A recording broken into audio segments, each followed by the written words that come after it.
Buddha. So I'm Vasant Raja here from Mitra Samudaya. Welcome to all for this Mrinal Centenary webinar series. We do this whole year. It's maybe a small introduction on Mitra Samudaya, and today's proceedings will be by and large bilingual, but Adu will speak in English maybe, or others can speak in English or Kannada, and maybe some of us will be doing both.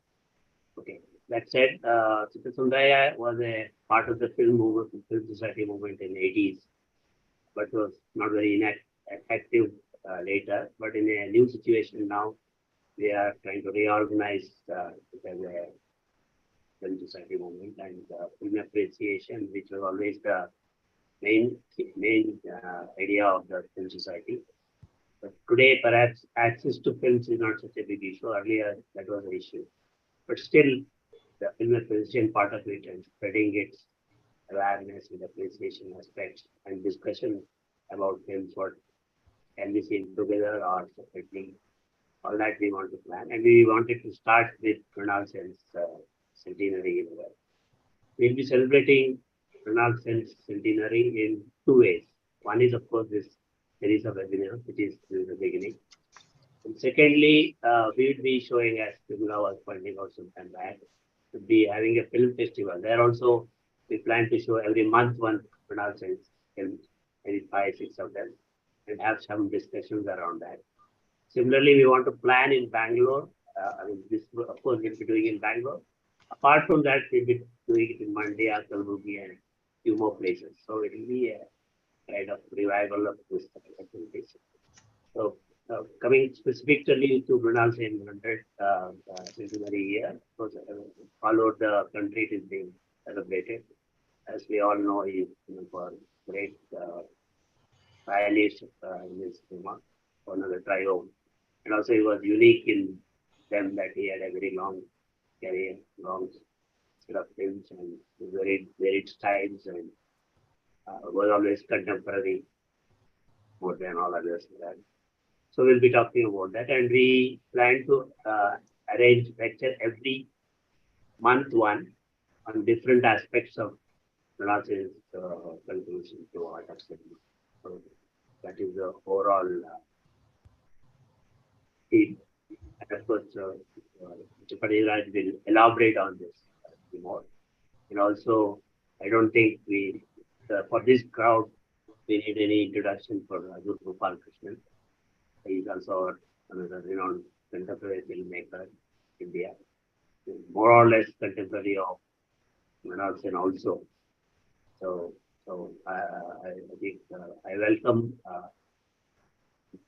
Adur Gopal Krishnan and all others who are from here. And I think starting from Girish Kasaroli, a whole lot of film personalities, film enthusiasts, and so there. I don't want to waste any more time. I will hand over mic to Niraj for a small introduction of the webinar, and then we'll move on to Adur Gopal Krishnan. Niraj. ಎಲ್ರಿಗೂ ನಮಸ್ಕಾರ. ಇಂದಿನಿಂದ ನಾವು ಮೃಣಾಲ್ ಸೇನ್ 100 ಅವರ cinema ಕಲಾವಂತಿಕೆಯ ಸಮಕಾಲೀನತೆ ಅನ್ನುವ ಒಂದು web ವಿಚಾರ ವಿನಿಮಯ ಕಾರ್ಯಕ್ರಮವನ್ನ ಪ್ರಾರಂಭ ಮಾಡ್ತಾ ಇದ್ದೇವೆ. ಮೇ 20, 23ರಿಂದ ಮೇ 20, 24ರವರೆಗೆ ಭಾರತಾದ್ಯಂತ ಮತ್ತು ಜಗತ್ತಿನ ಇತರ ಕೆಲವೆಡೆ ಮೃಣಾಲ್ ಸೇನ್ ಅವರ 100ನೇ ಹುಟ್ಟುಹಬ್ಬವನ್ನ ಸಂಭ್ರಮದಿಂದ ಉತ್ಸಾಹದಿಂದ ಆಚರಿಸ್ತಾ ಇದ್ದಾರೆ.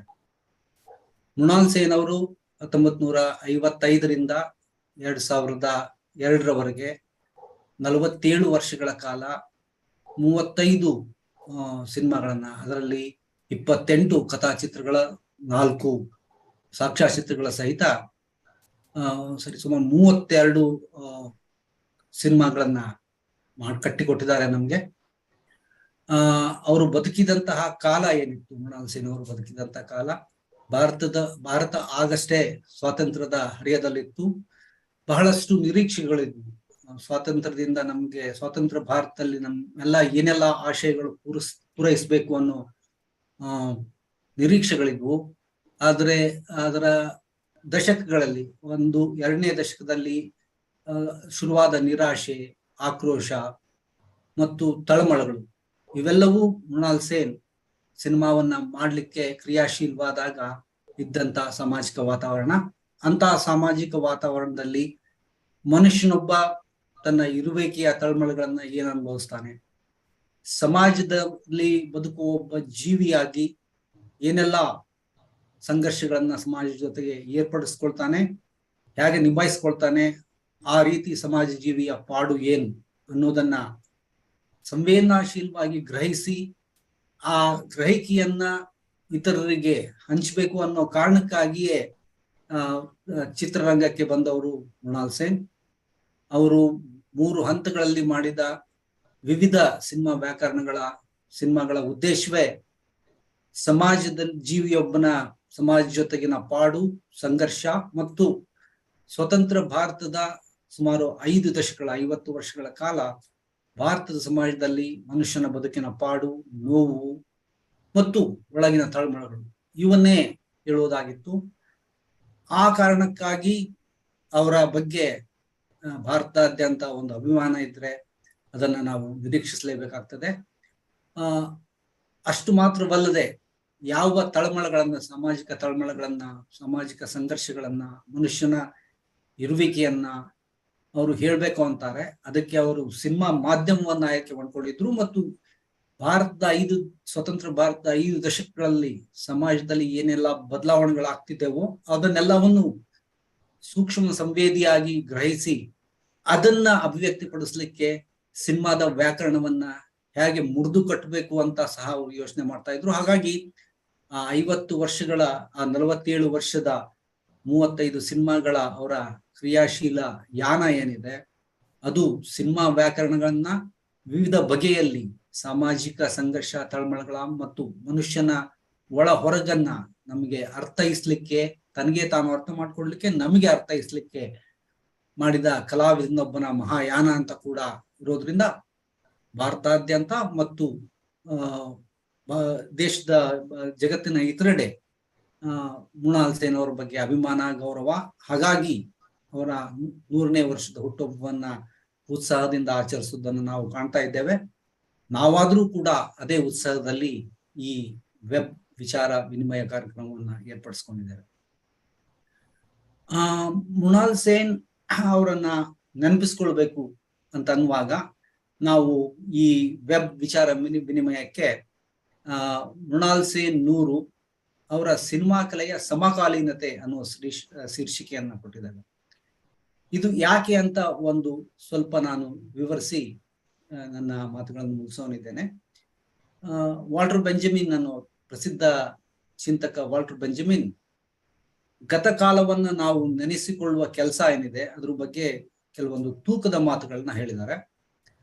ವಾಲ್ಟರ್ ಬೆಂಜಮಿನ್ ಏನ್ ಹೇಳ್ತಾರೆ ಅಂತಂದ್ರೆ, ಗತಕಾಲದ ಯಾವುದೇ ಒಂದು ವಿಚಾರವನ್ನ, ಬದುಕನ್ನ, ವಿದ್ಯಮಾನಗಳನ್ನ ನಾವು ಇಂದು ನಮ್ಮ ವರ್ತಮಾನದಲ್ಲಿ ಗ್ರಹಿಸಿಕೊಳ್ಳುವಾಗ ದಿಢೀರನೆ ಆ ಕಾಲದ ಸೀಮಿತ ಚೌಕಟ್ಟಿಗೆ ಹೋಗಿ ಅಲ್ಲಿ ಏನಾಗಿತ್ತು, ಯಾಕಾಗಿತ್ತು ಅಂತಷ್ಟೇ ಗ್ರಹಿಸಿ ಅದನ್ನ ಒಂದು ಮಾಹಿತಿಯಾಗಿ ಸಂಗ್ರಹಿಸೋದಿಲ್ಲ.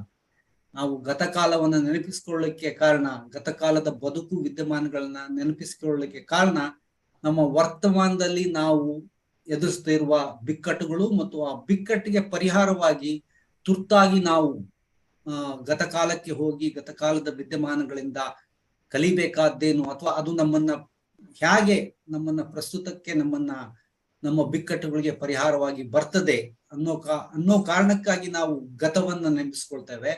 ಹಾಗಾಗಿ ಗತ ಅನ್ನೋದು ಯಾವುದೋ ನಡೆದು ಹೋದ ಕಾಲದ ಒಂದು ಕ್ರಿಯಾಹೀನ ನೆನಪಲ್ಲ, ಅದು ಇವತ್ತಿನ ವರ್ತಮಾನದ ಬಿಕ್ಕಟ್ಟುಗಳಿಗೆ, ವರ್ತಮಾನದ ನಮ್ಮ ಸನ್ನಿವೇಶಗಳ ಜೊತೆ ನಾವು ನಡೆಸ್ತಿರುವ ಸಂಘರ್ಷಕ್ಕೆ ಪ್ರಸ್ತುತವಾಗುವ, ಸಮಕಾಲೀನವಾಗುವ ವಿಚಾರ, ಬದುಕು, ವಿಚಾರ ವಾಗ್ವಾದಗಳ ಒಂದು ಸರಣಿ ಕ್ರಿಯೆ ಆಗಿರ್ತದೆ.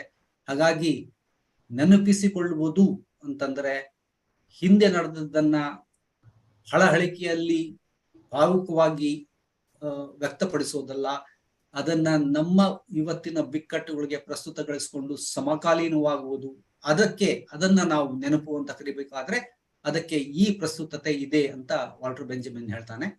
ನಾವಾದ್ರೂ ಅದೇ ಎಳೆಯನ್ನ ಹಿಡಿದು ಯಾವ ನಮ್ಮ ಸ್ವತಂತ್ರದ 5 ದಶಕಗಳ ಬದುಕನ್ನ ಮೃಣಾಲ್ ದಾ ತಮ್ಮ ಸಿನಿಮಾಗಳ ಕಲಾ ವ್ಯಾಕರಣದಲ್ಲಿ ನಮ್ಗೆ ಕಟ್ಟಿಕೊಡ್ಲಿಕ್ಕೆ ಪ್ರಯತ್ನ ಮಾಡಿದ್ರು. ಮತ್ತು ಆ ಕಲಾ ವ್ಯಾಕರಣ ಎಷ್ಟು ಉಜ್ವಲವಾಗಿತ್ತು ಅಂತಂದ್ರೆ ಅದು ಮೃಣಾಲ್ ದಾರ ಸಿನಿಮಾಗಳು ಜಗತ್ತಿನಾದ್ಯಂತ ಸಿನಿಮಾ ವಿದ್ಯಾರ್ಥಿಗಳಿಗೆ, ಸಿನಿಮಾಸಕ್ತರಿಗೆ ಒಂದು ಅಧ್ಯಯನ ಪಠ್ಯವಾಗುವಷ್ಟು ಪ್ರಖರವಾದ ರೀತಿಯಲ್ಲಿ ಅವರು ತಮ್ಮ ಸಿನಿಮಾದ ವ್ಯಾಕರಣವನ್ನು ಕಟ್ಟಿಕೊಟ್ಟಿದ್ದಾರೆ. ಹಾಗಾಗಿ ನಾವು ಅದೇ ಹೆಮ್ಮೆ ಮತ್ತು ಅದೇ ಪ್ರಸ್ತುತೆಯ ಕಾರಣಕ್ಕಾಗಿ ಇಂದು ನಾವು ಅವರ 47 ವರ್ಷಗಳ ಕಲಾ ಬದುಕಿನನ್ನ ನಮ್ಮ ವರ್ತಮಾನಕ್ಕೆ, ನಮ್ಮ ಇವತ್ತಿನ ತುರ್ತಿಗೆ, ಬಿಕ್ಕಟ್ಟಿಗೆ ಹೇಗೆ ಮುಖಾಮುಖಿ ಆಗ್ಬೇಕು ಅನ್ನೋ ಒಂದು ಜರೂರಿನಲ್ಲಿ ಈ ವಿಚಾರ ವಿನಿಮಯ ಸರಣಿ ಕಾರ್ಯಕ್ರಮವನ್ನು ನಾವು ಏರ್ಪಡಿಸಿಕೊಂಡಿದ್ದೇವೆ. ಅದಕ್ಕಾಗಿಯೇ ನಾವು ಮೃಣಾಲ್ ನೂರು ಅವರ ಕಲಾ ಬದುಕಿನ ಸಮಕಾಲೀನತೆ ಅನ್ನೋ ಶೀರ್ಷಿಕೆಯನ್ನ ನೀಡಿದ್ದೇವೆ. ಈ ವೆಬ್ ವಿಚಾರ ವಿನಿಮಯ ಸರಣಿಯನ್ನ ಅಡೂರ್ ಗೋಪಾಲ್ ಕೃಷ್ಣನ್ ಅವರು ಪ್ರಾರಂಭಿಸಲಿದ್ದಾರೆ. ಅಡೂರ್ ಗೋಪಾಲ್ ಕೃಷ್ಣನ್ ಅವರು ಮೃಣಾಲ್ ಸೇನ್ ಅವರಿಗಿಂತ 18 ವರ್ಷ ಕಿರಿಯವರಾದ್ರೂ ಕೂಡ ಅವರು ತಮ್ಮ ಕಲಾ ಜೀವನವನ್ನ ಪ್ರಾರಂಭಿಸಿದ್ರು. 1965ರಲ್ಲಿ ಅಡೂರ್ ಅವರು ಏನು ತಮ್ಮ ಕಲಾ ಜೀವನವನ್ನ ಪ್ರಾರಂಭಿಸಿದ್ರು, ಅದು ಮೃಣಾಲ್ ಸೇನ್ ಅವರು ತಮ್ಮ ಸಿನಿಮಾ ಕಲೆಯ ವ್ಯಾಕರಣದ 2ನೇ ಹಂತವನ್ನ ಪ್ರವೇಶ ಮಾಡಿದ ಕಾಲ ಅದು ಭುವನ್ ಶೋಮ್ಗಿನ ಮುಂಚಿನ ಕಾಲ. ಅಡೂರ್ ಅವರು ಆ ನಂತರ ಏನು ಇಲ್ಲಿಯವರೆಗೂ ಸಿನಿಮಾಗಳ 5 ದಶಕಗಳಿಗೂ ಕಾಲ ಅವ್ರು ಏನ್ ಸಿನಿಮಾ ಮಾಡ್ಕೊಂಡು ಬರ್ತಾ ಇದ್ದಾರೆ, ಆ 5 ದಶಕಗಳಲ್ಲಿ ಸರಿಸುಮಾರು 3 ದಶಕಗಳ ಕಾಲ ಮೃಣಾಲ್ ಸೇನ್ ಅವರು ಕ್ರಿಯಾಶೀಲವಾಗಿ ತಮ್ಮ ಸಿನಿಮಾಗಳನ್ನ ಕಟ್ತಾ ಇದ್ರು. ಹಾಗಾಗಿ ಇಬ್ಬರನ್ನು ಸಮಕಾಲೀನರು ಅನ್ನೋದ್ರಲ್ಲಿ ಯಾವ ಭಿನ್ನತೆಯನ್ನು ನನಗೆ ಕಾಣೋದಿಲ್ಲ. ಇಬ್ಬರೂ ಕೂಡ ನಮ್ಮ ಜನಪ್ರಿಯ ಸಿನಿಮಾಗಳ ವ್ಯಾಕರಣವನ್ನ ಮುರಿದು ನಮ್ಮ ಸಮಾಜದಲ್ಲಿ ಮನುಷ್ಯನ ಇರುವಿಕೆ ಮತ್ತು ಸಾಮಾಜಿಕ ಸಂಘರ್ಷಗಳ ಒಳತೋಟಿ ಇವುಗಳನ್ನ ಸಿನಿಮಾ ಕಲೆಯಲ್ಲಿ ಕಟ್ಟಿಕೊಡುವ ಒಂದು ಅದ್ಭುತ ಭಿನ್ನ ಸಿನಿಮಾ ವ್ಯಾಕರಣವನ್ನ ಕಟ್ಟಿಕೊಟ್ಟು ಭಾರತದ ಸಿನಿಮಾವನ್ನ ಜಾಗತಿಕ ಸಿನಿಮಾ ನಕ್ಷೆಯಲ್ಲಿ ಗೌರವಪೂರ್ಣವಾಗಿ ಇರಿಸಿದ ಇಬ್ಬರು ವ್ಯಕ್ತಿಗಳಾಗಿದ್ದಾರೆ. ಹಾಗಾಗಿ ಮೃಣಾಲ್ ದಾ ಅವರ ಈ ವಿಚಾರ ಸರಣಿಯ ಉದ್ಘಾಟನೆಯನ್ನ ಅಡೂರ್ ಗೋಪಾಲ್ ಕೃಷ್ಣನ್ ಅವರು ಮಾಡ್ಲಿಕ್ಕೆ ಒಪ್ಪಿಕೊಂಡು ಇಲ್ಲಿಗೆ ಬಂದಿರೋದು ನಮ್ಮ ಭಾಗ್ಯ ಅಂತಾನೆ ನಾವು ಭಾವಿಸ್ತೇವೆ. ಅಡೂರ್ ಗೋಪಾಲ್ ಕೃಷ್ಣನ್ ಅವರು ಇಲ್ಲಿ ಬಂದು ಮೃಣಾಲ್ ಸೇನ್ ಅವರ ಬಗ್ಗೆ ಮೃಣಾಲ್ ಸೇನ್ ಅವರ ಸಿನಿಮಾಗಳಿಗೂ ಅಡೂರ್ ಅವರ ಸಿನಿಮಾಗಳಿಗೂ ಇರುವ ವ್ಯತ್ಯಾಸಗಳ ಬಗ್ಗೆ ನಾನು ಇಲ್ಲಿ ಮಾತಾಡ್ಲಿಕ್ಕೆ ಹೋಗುದಿಲ್ಲ. ಅವರ ಸಮಾಜವನ್ನು ಗ್ರಹಿಸುವ ವಿಧಾನಗಳ ಬಗ್ಗೆ ನಾವು ಇಲ್ಲಿ ಮಾತಾಡ್ಲಿಕ್ಕೆ ಇದು ಸಮಯ ಅಲ್ಲ. ಆದ್ರೆ ಅಡೂರ್ ಅವರು ತಮ್ಮ ಕಾಲವನ್ನ ಗ್ರಹಿಸಿ ಸಿನಿಮಾ ಕಟ್ಟಿದ ರೀತಿಗೂ, ಮೃಣಾಲ್ ಅವರು ತಮ್ಮ ಕಾಲವನ್ನ ಗ್ರಹಿಸಿ ಕಟ್ಟಿದ ರೀತಿಗೂ ಒಂದು ಸಂವೇದನೆಯ ಒಂದು ಮುಖಾಮುಖಿ ಇರ್ತದೆ. ಒಂದು ಸಮಕಾಲೀನ ಕಲಾವಿದರಾಗಿ ಒಬ್ರು ಮತ್ತೊಬ್ಬರನ್ನ ನೋಡೋ ಬಗೆ ಏನಿದೆಯಲ್ಲ, ಅದು ನಮ್ಮಂತ ಎಲ್ಲಾ ಸಿನಿಮಾ ಆಸಕ್ತರಿಗೂ, ಸಿನಿಮಾ ವಿದ್ಯಾರ್ಥಿಗಳಿಗೂ ಬಹಳ ಬೋಧಪ್ರದವಾಗಿರ್ತದೆ. ಅಂತ ಒಂದು ಅವಕಾಶವನ್ನ ನಮಗೆ ಅಡೂರ್ ಗೋಪಾಲ್ ಕೃಷ್ಣನ್ ಅವರು ಒದಗಿಸಿಕೊಟ್ಟಿದ್ದಾರೆ. Adoor sir, we are very grateful to you for being here, being a contemporary and a artistic co-journeyman of Mrunal Da, and who have given us a grammar of cinema to encounter our society and our existence. And we are very glad that you are with us, and I request you to open this webinar series with your opening remarks. Thank you, sir. Namaskara.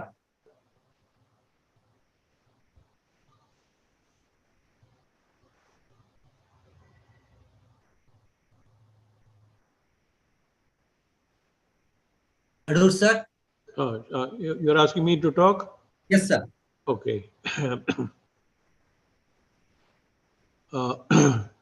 So thank you very much for, first of all, to organize this series of talks on Mrinal Sen.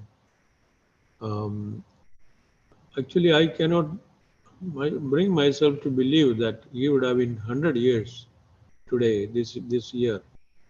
In fact, towards the end of his life, um, I used to keep telling Manarda, you cannot, don't get old. You know, you cannot become old. You are the youngest of the filmmakers amongst us.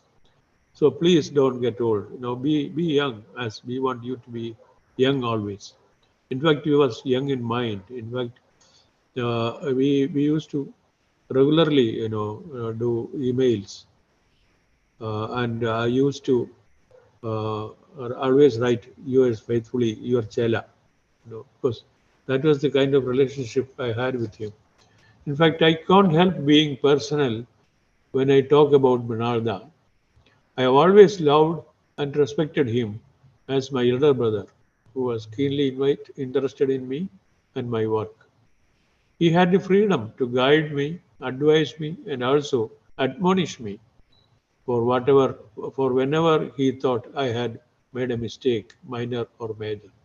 I had always sought his opinion about every new film I made at long intervals. Fortunately for me, he was always appreciative, never ever critical. In a sense, he was indulgent with me. I was fortunate to get his affection. Gidadi, his charming wife, used to say, "We are family." I am aware Minarda had to struggle a lot to get the critical attention he deserved. The world knew one Satyajit Ray, and it was as if they did not care to take note of another maverick from this country.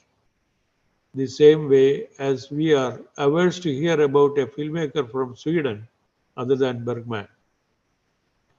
Show made in 1969 won the National Award for the Best Film, Breaking the Impasse, and he got the right Philip to continue his journey with confidence. In fact, it marked the beginning of a new chapter in his career. The film became a landmark in Indian cinema with its totally fresh approach to filmmaking. It boldly bid goodbye to conventional narrative styles and embraced unabashedly experimentation. Bhuvan Shom also marked the beginning of the new Indian cinema. It is a little known fact that in the late 60s, some of us, Basu Chatterjee, Arun Kaur, and myself, to name a few, had got together in Bombay under the leadership of Manalda and given shape to an initiative called New Cinema Movement. We denounced the old cinema and vowed to play the harbinger's role in welcoming an offbeat cinema new in every aspect. A page-long statement was prepared in the same style and mode as the famous declaration made by the young German filmmakers at the Oberhausen Film Festival.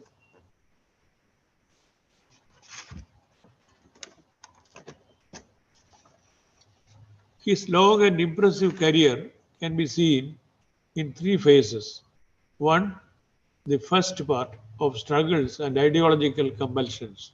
Two, two, the middle sect, his most creative period when all the major works were made.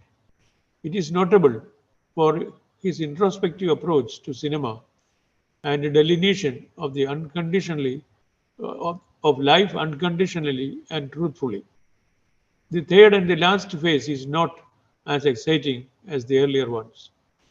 All through his career, one thing stood out: the verve and spirit to experiment. One notices a playful, tongue-in-cheek Sen in most films. He must have enjoyed poking those jokes at others as well as himself. Once in a pensive mood, he told me, you have never made a wrong move, a wrong step. In my case, I have made several. So, of so many films he has made, my favorite is Ek Din Pratidin. Interestingly, this film epitomizes everything he had stood for. Next to it come Kari, Calcutta 71, Akalir Sandane, and a couple of other films. Humor is an inseparable element that savors his films. It inevitably emanates from characters and situations. Even the most grim situations are lit up by humor that is neither slapstick nor funny. The courtroom sequence in Mrigaya is a case in point. A tribal youth is being tried in a law court in Calcutta for the murder of a white man. In the grimy summer heat of the courtroom, the whirring fan above the honorable judge grinds to a halt with a pitiable squeak. The perspiring judge turns around and looks up at the fan in pangs, his expression turning pitiable. Following him, the vociferous counsel as well as the officials present look up helplessly, and the accused, the tribal too, look up at the fan that has now turned still. This unforgettable scene is a comment on the frequent power cuts Calcutta had become notorious for. It also pokes a joke at the farcical trial, the outcome of which is plainly predictable. It was in the film Chorus that an entrepreneur discovers a brilliant solution to deal with the excessive number of applicants for the very few jobs on offer. As it is impossible to give them all jobs, issue he instructs his subordinates, issue everyone instead with application forms and make them happy.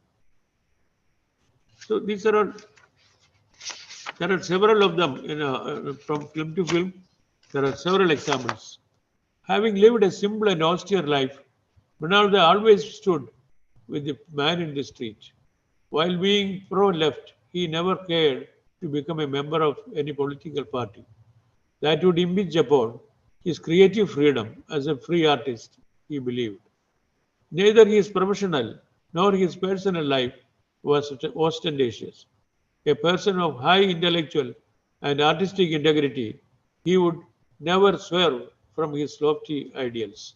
I remember him once saying, tell me a person's lifestyle. I can tell you the kind of films he would make.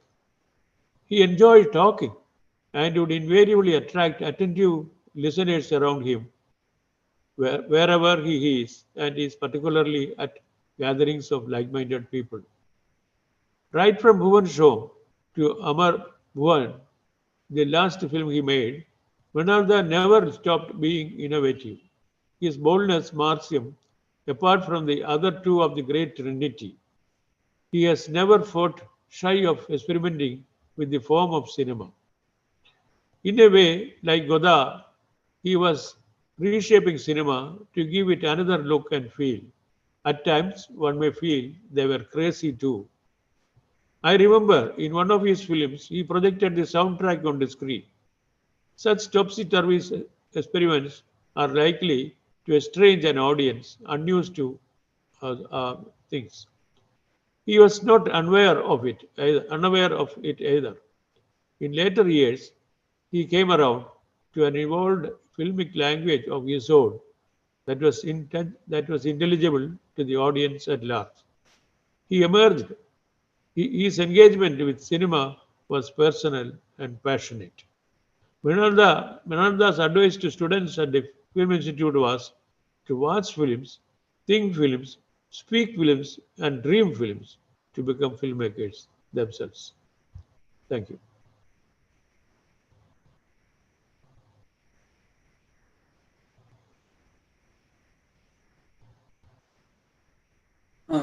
Thank you so much for reliving your life with Mrinalda, and it was so enlightening for us to know how you together made the journey to plant alternative cinema and cherish it. Thank you for that. Now we'll open the session for discussion. Can I invite Girish Kasroli to say a few words on this vacation? Girish? I can call also the Girish as the contemporary because he also made his creative works during the same period while Mrinalda was experimenting. But I think Girish also shared around 30 years of filmmaking with Mrinalda. So I request Girish Kasroli to share his views about Mrinalda. Well, hello, am I audible? Sure, you are sure. You're audible. Yeah, I haven't prepared any lecture. I just came to listen to Adur. No, it's your impromptu what you speak is very effective for us. Yeah. So it won't be very structured or anything like that. When I talk about Mrinalda, I look at him as two different sides of the person. One as a man, the other as a filmmaker. As a man, I would say he's probably one filmmaker in India, one of the few filmmakers in India who always supported experimentation and who also supported youngsters. I still remember the day when he came to watch Ghata some at 1 o'clock in the night and sat through the film, and then we discussed about the film till 4 o'clock in the morning. And I wrote a huge article in Illustrated Weekly of India praising the film. And he is one person who always supported, who went all the way out to say some very, very good words about the filmmakers, filmmaking. When it comes to filmmaking, as you rightly pointed out, there are very many phases in the works of, in the body of Mrinal Sen. And I would, I am not very familiar with his first phase. I have seen Baishakhi Shravan, which though it has a lot of good things, it has a lot of resemblance to Pathir Pancholi also. That's why I think it somewhere, it didn't get the kind of recognition it deserved. His second phase started with, as Adur rightly pointed out, with Bhuvan Shom, and wherein, he tried to experiment with the form, he tried to experiment with this kind of ideological content, and he used Agitprop, and some of the films of that genre are very brilliant, but then not in total. They were partly, they were brilliant in patches. But his third phase, which started with Ek Din Pratidin, is probably the most fruitful period of his life.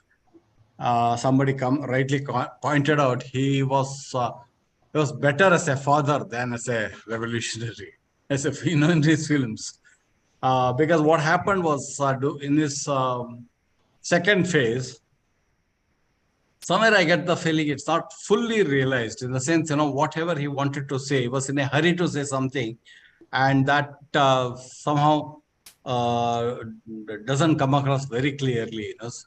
Whereas in his third phase, he was absolutely in control of his ideas, in control of his idiom, and in control of vision. That change from the Agitprop filmmaker to the parent, the City Trilogy and other filmmakers, is very fascinating. I read in one interview that he met Cesar Zavattini in Moscow Film Festival, and they were discussing about the film as a tool for social change. And Zavattini totally rejected that theory, and he said, you cannot use film for as a social tool. You can only use film so that the viewer can introspect on what is being said on the film, on the format.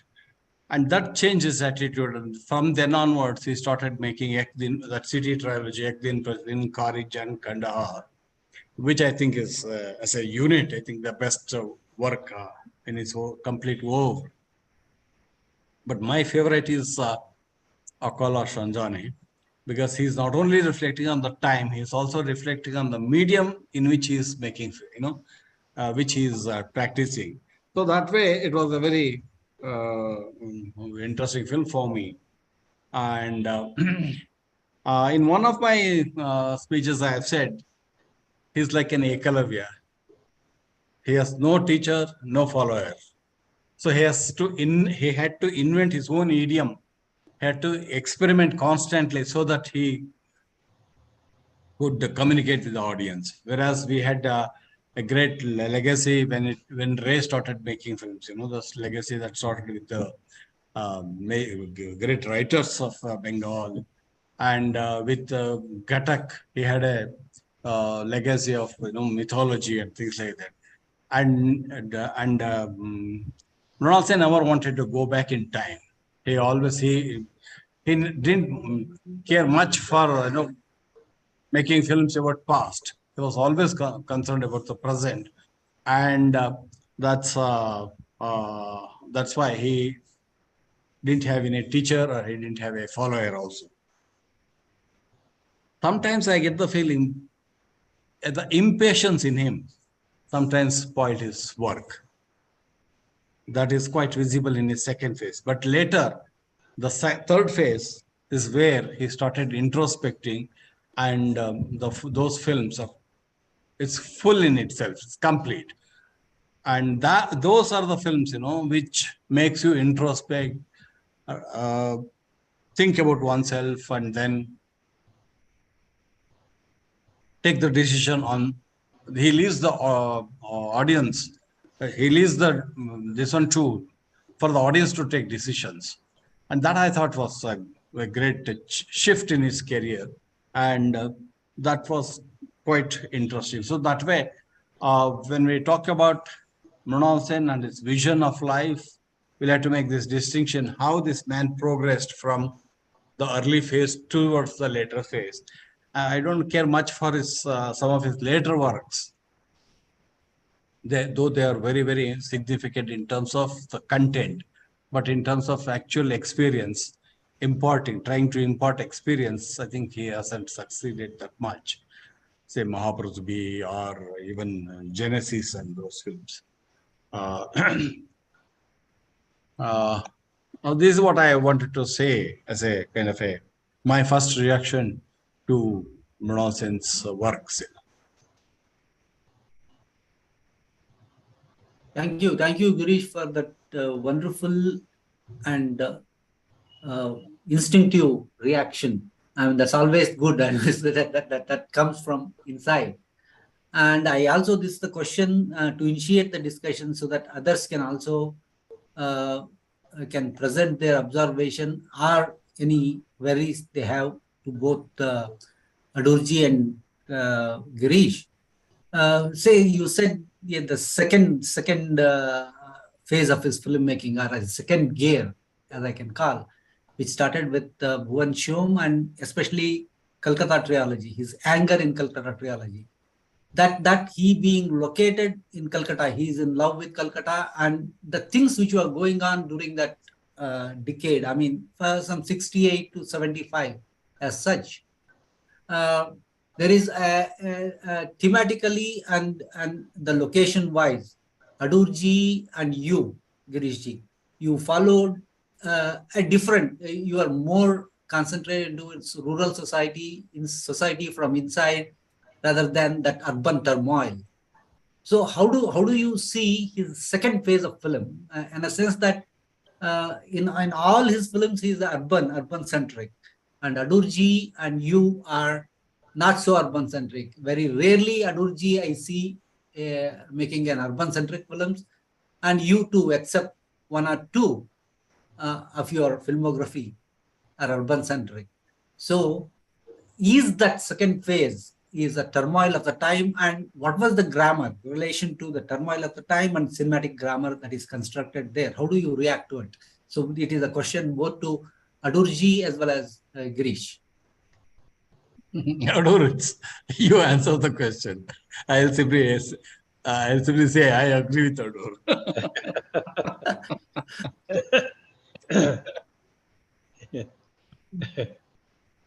See, Minarda lived in the present very much with the people. I have mentioned that he was a very talkative person. He liked talking, and very naturally people will gather around him wherever he goes. So that kind of it was always interesting to listen to him because the man is constantly thinking. He's no more living in the past. He's in a hurry, as Girish was saying. He's in a hurry to go ahead. And this impatience marks his films, the character of these films. Some of them, as he said, and some of them are not very well made in the sense Ray's films are, or even other well-known filmmakers. But and also Mrinalda was lucky to have a good distributor, international distributor called Cactus Films. That made a big difference because his films were, this very bright lady who was running this Cactus Films, she took it up that Mrinalda is properly projected to the world. And one after the other, these films were screened in the international film festivals in Berlin, in Cannes, and Venice. Sometimes he will offer one film there and another film somewhere else because he was also serving on those juries. So Mrinalda became internationally very important, for the filmmaking scene.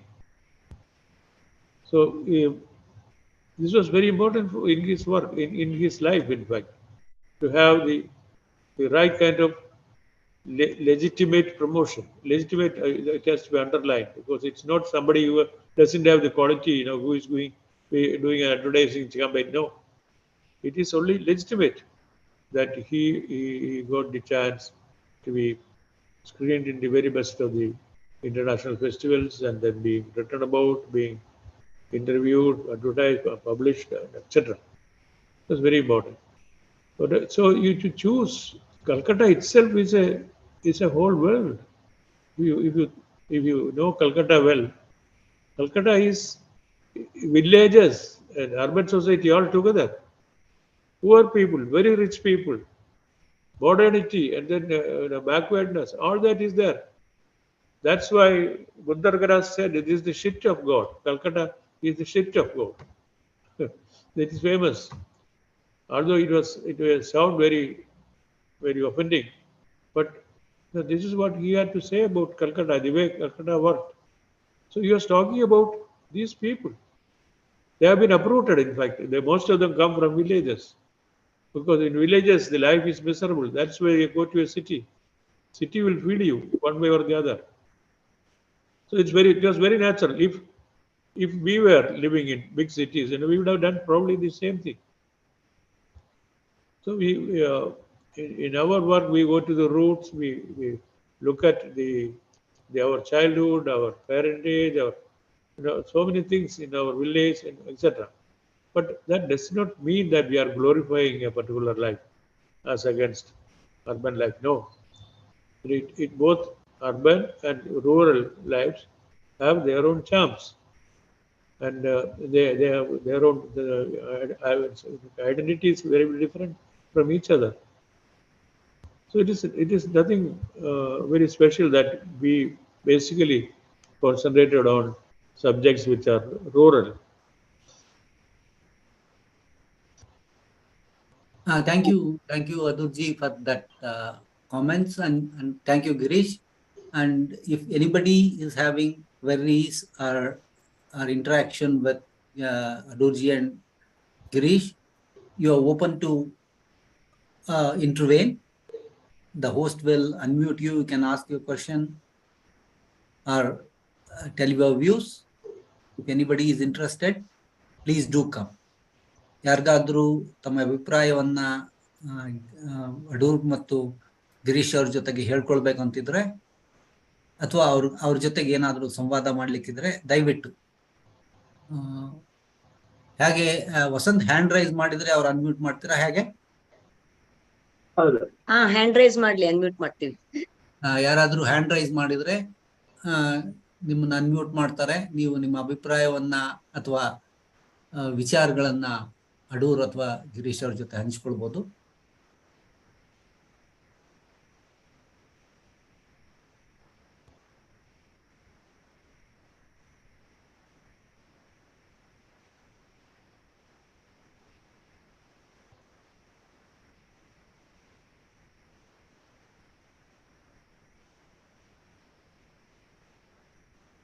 Okay, in meanwhile, as Adurji, what one point of his presentation said, your choicest of Mrinal Das film is Ek Din Prati Din. Can you elaborate on that? Why is that? What is that made you that film interesting for you when compared to others? No, actually, it's a theme about the here is a girl, their daughter, the family is being supported by this girl by working in some office. It is not specified. One evening, she doesn't come back home at the regular time, and slowly it starts working up. They have all kinds of anxieties, and each of them react to the situation differently. The mother, the father, the brother, all that. And finally, she comes back and says, she had a friend, a male friend, in fact, it is revealed. And she goes very quietly to her room and continues. So, but that whole night, when she came back late, all these reactions of these people, their anxieties, they were even they were critical also about her. They thought she's irresponsible, although she was the wage earner for the whole family. All that. Actually, it talks about the position of women in the society. We talk about freedom for the women, etc. But then in actuality, we are so conventionally inclined, and then we cannot imagine that this girl could have gone to have dinner with somebody. It could have been possible. It should have been, a working girl should be free to do that. And then, so it is a typical middle class background that he is talking about. Manarada was excellent at that, to understand and this each character with real empathy. That was very important. So I found it very, very well scripted, well acted, well executed.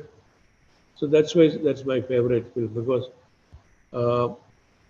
there were, of course, many other films, but then this I would call the best for me. There are other very good films like Courage was I was highly impressed by Courage. The young boy who is working for this young couple, and he dies of this coal smoke, carbon monoxide inside the kitchen, and then one morning he is found dead. There's a whole situation again, and there's a moment in the film where everybody is so they are very anxious about what the boy's father is going to react to it. Poor man, he says, "I'm sorry to hear this, this," and then these people are the husband and wife. They are young. They are so relieved to see that this man is not jumping on them, jumping at them, not going to attack them for this and that, not to accuse them for mishandling the situation, etc. Nothing of this sort. Very quietly, this man, and with some great understanding, this man from the village behaves there. So it shows a, it's a surprise for everybody, for us also, the audience also watching it. We think some flare up will be there, we expect, but nothing happens. It's very quietly, it's very quietly impressive. It quietly, it keeps that all that commotion in within. This is remarkable. I like that film a lot, Harris. It's about the case is closed. That is the English title given. Yeah. So these are very beautifully made films, uh, but very different from the way Ray or Katak will handle a subject like that. Katak would have high drama, very theatrical, and that also was very beautiful to watch. It's not like uh, terrible melodramatic films that we normally see. Everybody is singing, everybody is uh, angry, everybody is shooting the other person, etc. Not at all. And Ray, of course, is very quietly he did his films, went into all minute details with perfection. So I call Menarda the third of the Trinity. Ray, Katak, and Menarda. He's the third of the Trinity. Thank you. And Thank you, sir. Thank you for that. And interestingly, while Ghatak wanted to exercise or relieve his alienation from East Bengal, Ronaldo used to say that he just didn't get to that emotions like Ghatak, because he is also from East Bengal, but he made Calcutta his home, which Ghatak never could.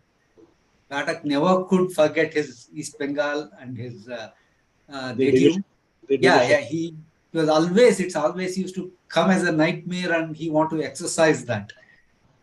Thank you for that introspection. And Girish, as we see in his Calcutta trilogy, though it seems to be an outward explosion reflected in his grammar of the film, with his jump cuts, which is random camera movements a la Godard.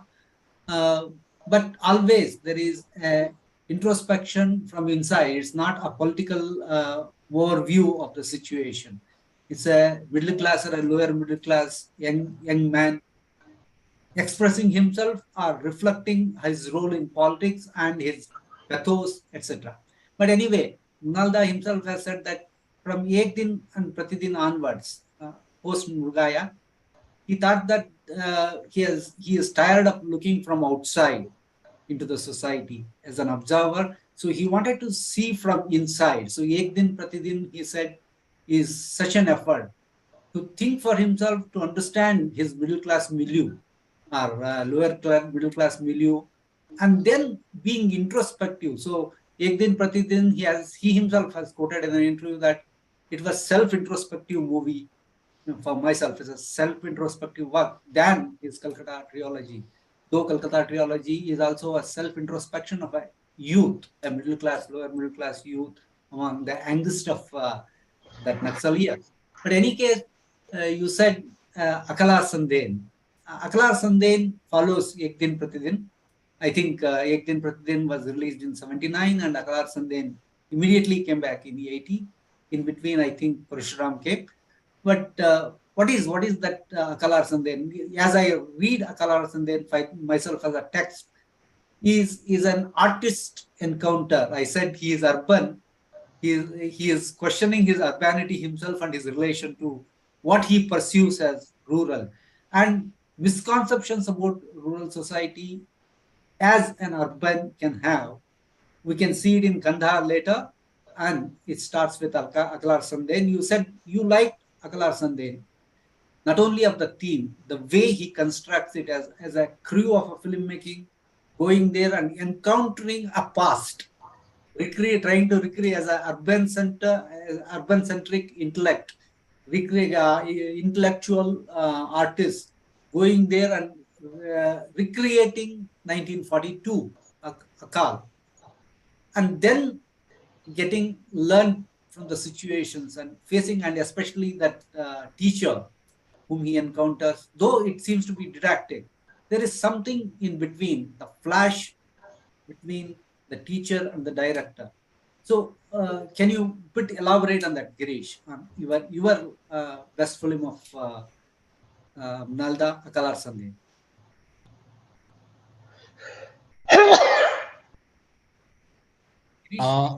Before I come to Akala Sandhane, I'd like to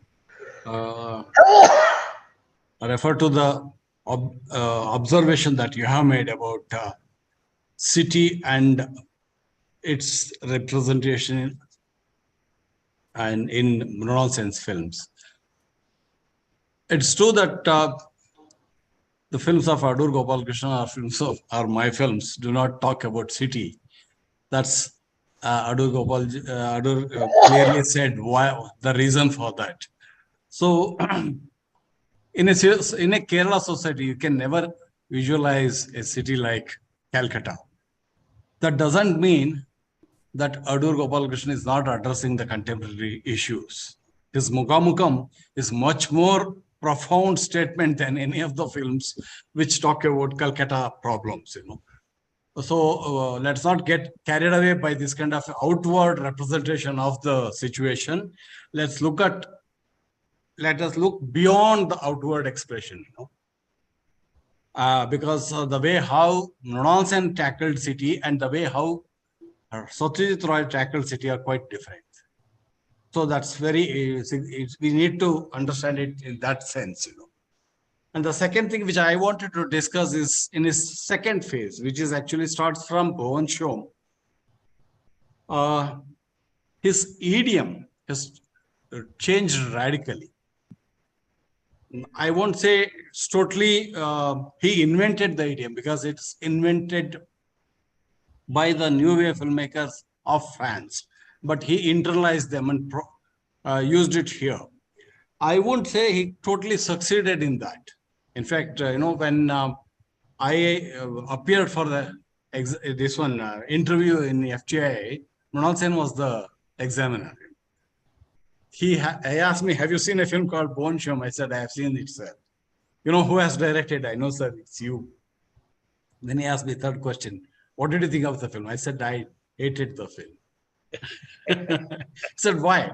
I said, it's very gimmicky, very, you know, kind of a, you stay outside and then comment upon the people. Of course, he didn't take it in the bad sense. He selected me for the FTI. That's a different issue. But that is the problem with his, I won't say problem. He always pointed a finger about someone else. You, that kind of a thing. You know, he always projected at, say, bourgeois class or about the, what is it? In chorus, you know, he pointed up about his fingers at these people.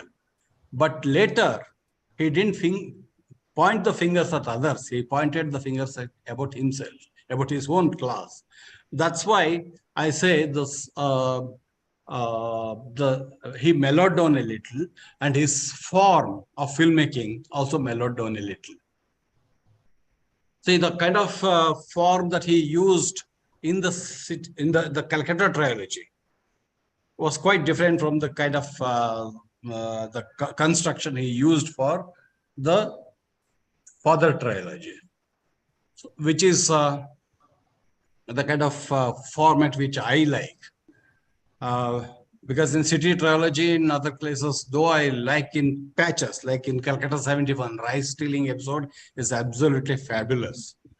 But then I can't say the same thing about the third episode, wherein, you know, there's a bourgeoisie class, they're celebrating something, and then I just don't like that kind of presentation at all, which is very shallow, which is trying to say they are all shallow and we are all the exploited people. That kind of self-pitying, I don't like that at all, which is not there in the third phase, which is not there in the Ek Din Pratidin, Karij or Kandahar. Karij Had he made Courage in the second phase, it would have been a different film altogether. But you look at the way how he mounts the film. He looks at both the sides. He looks at the boy, he looks at the parents. The parents are struggling to hide the death of the boy. And we understand the dilemma of this family as well as the tragedy of the other family. This kind of a very balanced approach, not pointing fingers at someone else, not trying to say villainizing someone, is something which you see in the third phase of this film. The reason why I like Akala Sandane is he does that with his own medium, that is filmmaking. See, there is one famine, and they are going to create a famine which has happened in 1940s. And in this process, they are creating another famine in the contemporary world. Nothing is available in the village because the film unit, they pay more money and grab all the essential commodities. So the villagers don't get it. This is exactly what, how did the famine happen it's a man-made famine, 1940s, 1942 famine, because Churchill wanted the rice. So he took the whole, this one from India. He said, we don't care for Indians, because they breed like pigs, he said. He used the same word. That's exactly what the film unit is doing here. So that kind of a very, very intricate, this one, you see, it's not pointing finger at someone else. There's a lot of the young boys in the village. They are so enamored by the presence of film unit. But at the same time, they don't realize that things are happening because of the film unit. So this kind of a, very balanced look at the creativity itself. What is an image? He asked this kind of a question. What is the responsibility of a filmmaker? What is an image? Why are we doing recreating the past? In all that process, he philosophizes the whole medium itself. I don't think not many filmmakers have tried this. There are many films world over who have done films about filmmaking. There are very few filmmakers, very few films where the filmmaker questions the idiom itself, questions the approach itself, and questions the medium itself, the process of imaging. And this one, Truffaut's film, Day for Night, is one such film, and here is another film. So he is not just talking about the filmmaking process, he is talking about our notion of the real. Like the director in the film, he chooses which is the right person to play the role of a village prostitute. So these are some of the situations, some of the representations, or some of the imaging, which are mind-blowing. Right? It changes your perception of imaging itself. That's why I find it very, very important, inspiring, because it's about my own idiom, my own medium. And he not just gives you a clue, he questions it. Whereas in the second phase, he uses jump cut. But he is only giving you a kind of a technique.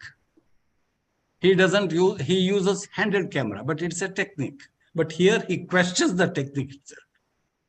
In Akala Sandane. So as a filmmaker, I find it very, very interesting. Thank you for that critical remarks, which is very much needed to assess a filmmaker like Munanda. Thank you for that intervention. It's a boon. It's a blessing for us that you are here and producing that. I came here to listen to Adur, but you are making me talk more. No. Listen to Adur. No. Because Adur has a lot of interaction with Mridul Sen, I know. Yeah. Mridul Sen had great respect for Adur's works. Yeah. Vasanth ಯಾರ್ದಾದ್ರು questions ಇದೆ ಅಲ್ಲಿ ನೀವು ನೋಡಿದ್ರಾ? ಒಬ್ರು ಕೇಳ್ತಾ ಇದ್ದಾರೆ, are is film still relevant today ಅಂತ. Just put the Okay. question there in the text. Are his films still relevant today? Of I- course, How- of I course. mean, yeah, it's a Yeah. strike. You are listening to Girish talking. If it were not relevant, then we would have been discussing it. No. There is a question in the Any, any work of art which has reached a point of excellence is for all time. It is not just for that period of its making. It is forever. So he is relevant. Not only today, he will be relevant tomorrow also. Because you have to see it, in relation to a life lived and questions asked. So they have been very, very valid things. As Girish was saying, the essential questions are being asked. Somebody who is going to copy something, to copy a certain kind of reality, he slowly comes to realize that he is the exploiter. The villages are the exploited. That it is man-made, all that. It's an example of the famine being man-made is there, played out by themselves. This is it's valid for all time. Like, why is Shakespeare, relevant today? Not only in the 15th century, but then even after 5 centuries. Why is Ramayana relevant today? Why is Mahabharata relevant today? Well, they are great works of art, great works of literature. It's not, you have to remove the religious part from it. Just as fiction, they are great works. That even today it puzzles you. Even today you are asking questions. There are interpretations. It can be. It's a certain reality which is not single of the single dimension. It has many dimensions. So the very fact that we are celebrating Manarda's centenary is that we are thankful to him for having made these films, devoted himself totally to the making of films. He was so passionate about cinema.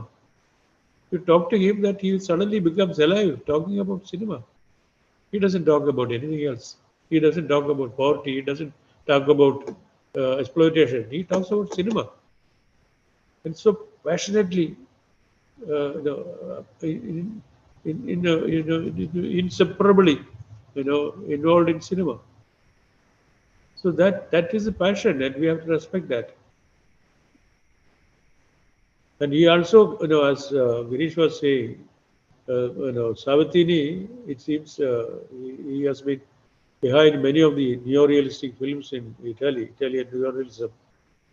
They never thought that cinema will change the society. No, it will make, at best, it will make an awareness amongst the people. That is what art can do.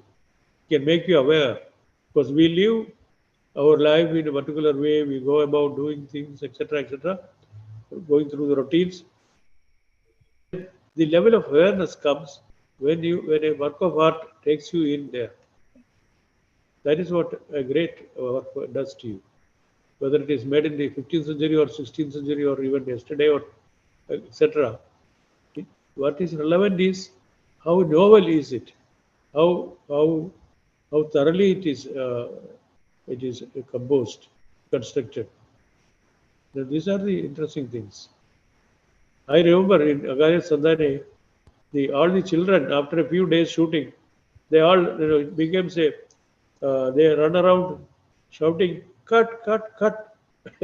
That became a kind of phrase for them, the children of the village. So it's like that. It's always relevant. In fact, Manarda, just like any other great work of art, is cinema. It may not be all the films, but a large number of them will be relevant anytime. totally in the present, but in future also. See, Okay, Vasant. somebody who is caring only for the plot would think, these films are not relevant. But the plot is not cinema. Cinema doesn't mean the plot. Plot is a tool to drive home an idea. And the Yes. idea is relevant. So just because, you have certain schemes implemented by the government, that doesn't mean the poverty is totally eliminated. We are not talking about the schemes. We are talking about the inhuman the attitude of the people itself. If you present a cycle to Antonio, the bicycle things won't change. So, he's talking something else. So let us be very clear about it. Plot is different from the idea. The vision. Vision of the filmmaker is not the plot. Plot is only a tool to make his vision clear. Thank you, Girish, for that wonderful answer what you gave to understand what is relevance, right? I mean, relevance as art as a relevance, not of the theme, not only of the issues that's being raised, but how it is addressed. Say, today we don't have Tughalaqs, but why does Tughalaq become important? Yeah. Because we have other versions of Tughalaq. Yeah. Vasant ಏನಾದ್ರು ಹಿಂದಿನ ಬನ್ನಿ ಪ್ರಶ್ನೆ ಇದೆ ಒಂದು ನೋಡಿ. ಅದೇ ಯಾರು ವಸಂತ್ ನೋಡ್ತಿದ್ದೀರಾ? ಪ್ರಶ್ನೆ ಏನಾದ್ರು ಇದೆಯಾ? ಅದ್ ನನಗೆ ಸ್ಕ್ರೀನ್ ಅಲ್ಲಿ ತೋರಿಸ್ತಾ ಇಲ್ಲ. ಪ್ರಕಾಶ್ ಕಮ್ಮರಡಿ ಕೇಳಿದ್ದಾರೆ. ವಸಂತ್ ಒಂದ್ ಸ್ವಲ್ಪ ನೋಡಿ ಹೇಳಿ. Okay. Film cannot be an instrument of social change. I will agree with Girish, but in contemporary time, it has assumed an opposite role. Obstacle to change, like Kashmir File. What is your opinion? See, the government in power, what we call a state, always misuses any work of art, any form of art to its own benefit, whether it is this government or the previous government or whatever it is. You know how Eisenstein was shunted out of Russia for nearly 20 years. So we can't blame one party or the other party. We have to be suspicious about the state itself. Look at all the states, they always try to put forward their ideology. But film is not a medium to put anybody's ideology. It's a medium wherein you make the people realize their self. Even if they're strong political views also, they question that. They make us question that. That's why I keep referring to Mukhamukam of Adur Gopalakrishnan very often. It's a film that makes you question about all your beliefs. It doesn't say this is right or this is wrong, but it makes you question that. That's what all the major works do. That's why I said why I like Akala Sandane or Day for Night. Otherwise, it becomes a kind of a pamphleteering, That's what all the governments want. They always want the film to be a kind of a pamphlet for their schemes, for their ideology, for their perspective. Yeah.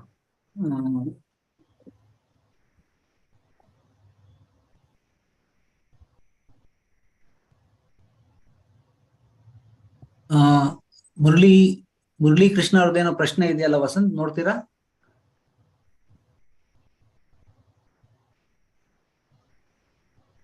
From Murali Krishna to Aturji and Girish. Murali, ಏನ್ ಪ್ರಶ್ನೆ ಏನು ಅಥವಾ ಏನಾದ್ರು remarks ಇದೆಯಾ? ಮುರಳಿ. ನಮಸ್ಕಾರ. ನಾನು ಮುರಳಿ ಕೃಷ್ಣ ಅಂತ, an ordinary cinephile from Bangalore. So this question is addressed to both Adorji and Girish ji. Both Ray and Mrinalda address the middle class issues in their films, or their films talk about the middle class. Do you find any distinction between the two? That's a treatment of middle class in films of Ray and Mrinalda. Do you find any difference, or how did they go about this subject? Thank you.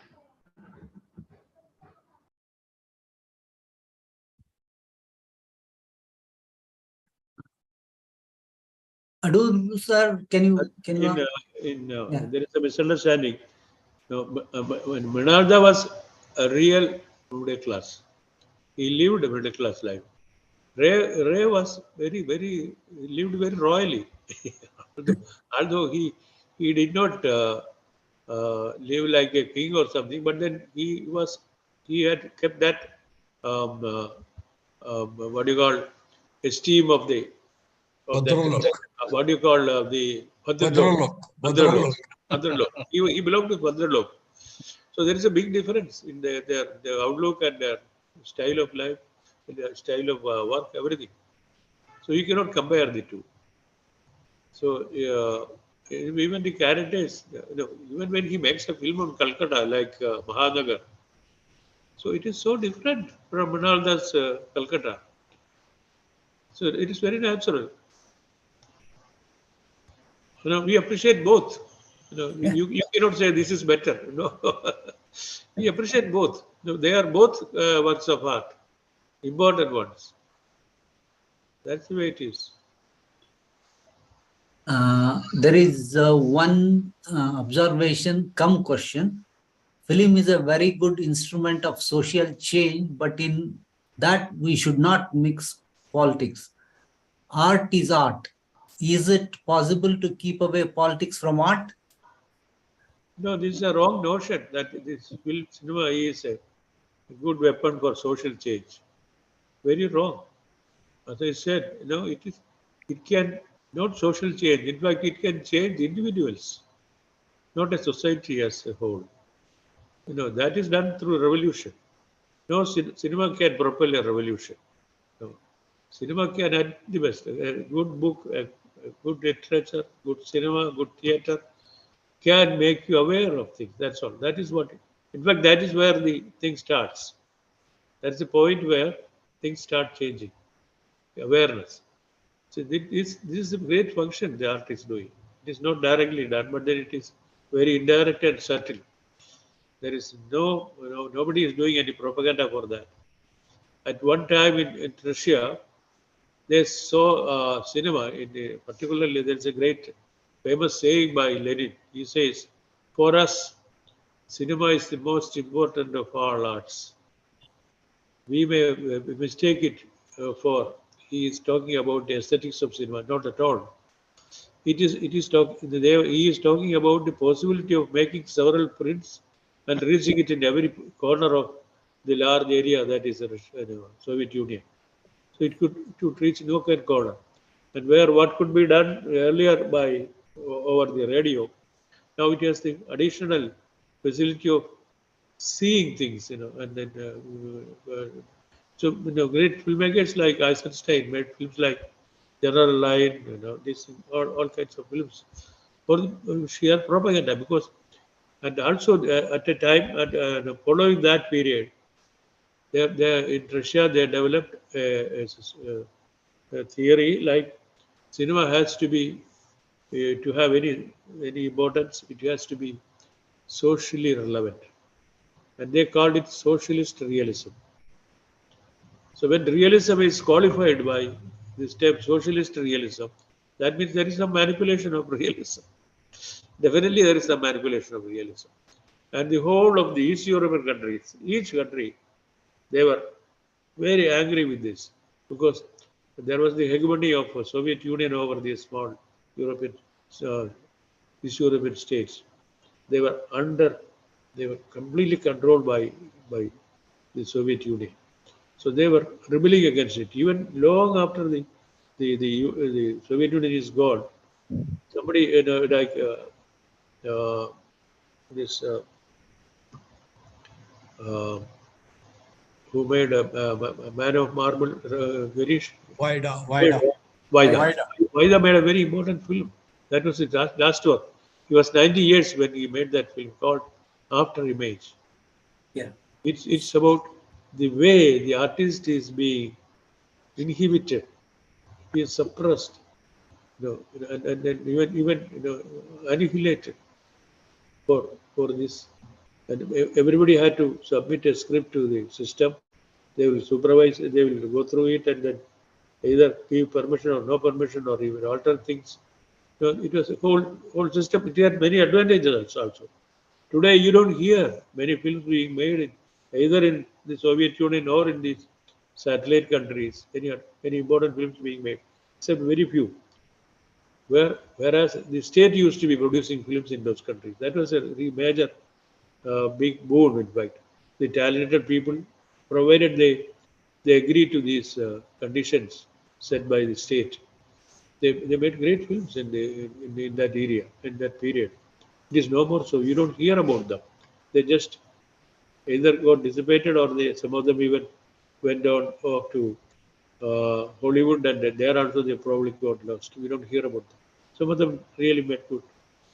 So the system, wherever the state takes over, the patronization of the arts, this is the fate that he has to face.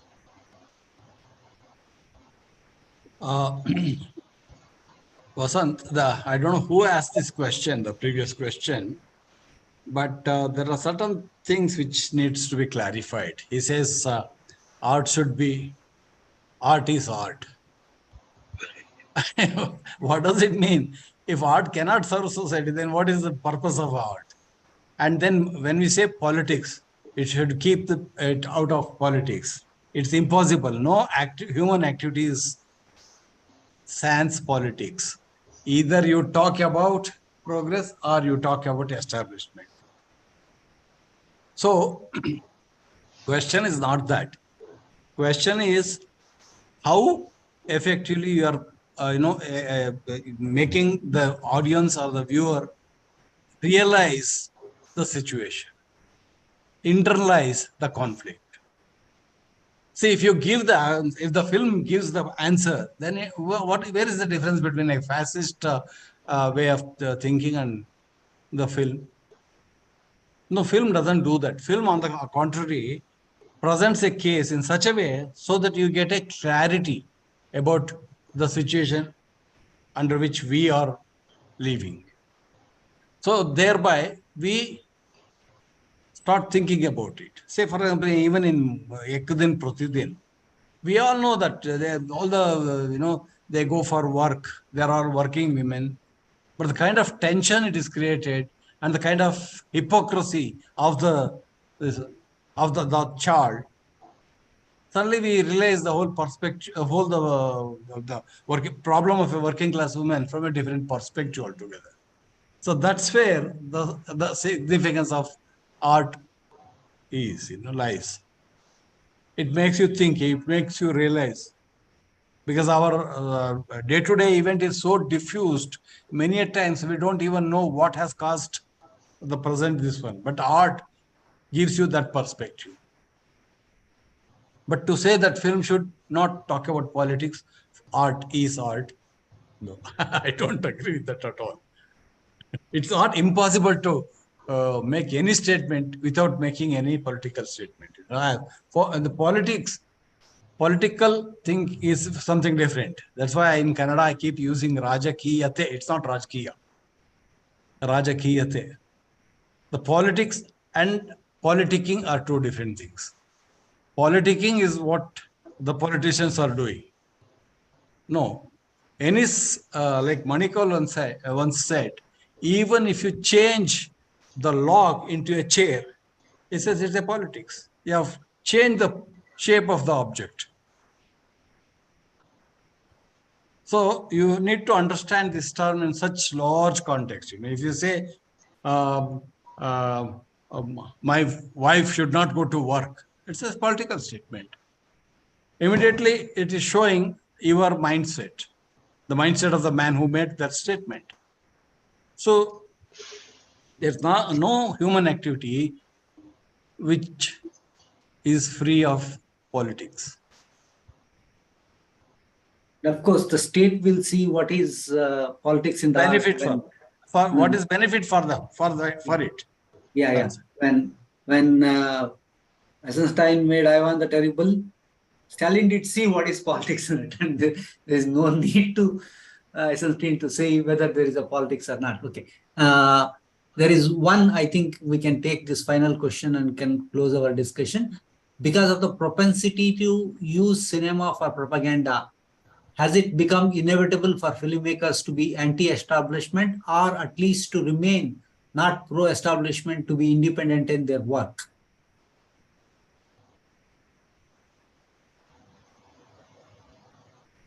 Actually, film is the filmmaker's reaction to situation. If he thinks certain things are right, he will, without any hesitation, say it. If he doesn't think so, then he will. I don't want to use the term criticize. No, criticizing is not the right. What Anant Murthy used to say, like internalizing certain things. So you internalize, and being a kind of a, what is it called? What is the term he used very often? Critical insight. Critical insight. It's not, critical insight is different from criticizing a situation. You are part of it, yet you criticize that. Then you become a critical insight. Yeah, it's one final question. It is and of course, this you already answered it, but ಕಲೆಯು ರಾಜಕಾರಣದಿಂದ ದೂರವಿರಬೇಕು ಎಂಬುದು ಕೂಡ ಒಂದು ರಾಜಕೀಯ ಅಲ್ಲವೇ? ಕಲೆಯು ರಾಜಕೀಯದಿಂದ ದೂರ ಇರಬಾರದು. ಆದ್ರೆ ರಾಜಕೀಯ ಅಂದ್ರೆ ಏನು ಅಂತ we have to define. What is politics? We need to define.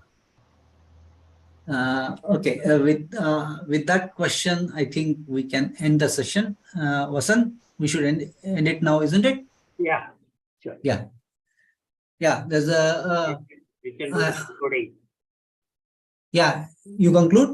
You will conclude. Okay, okay. I think we had more than fruitful session here to begin Mrinalda's birth centenary.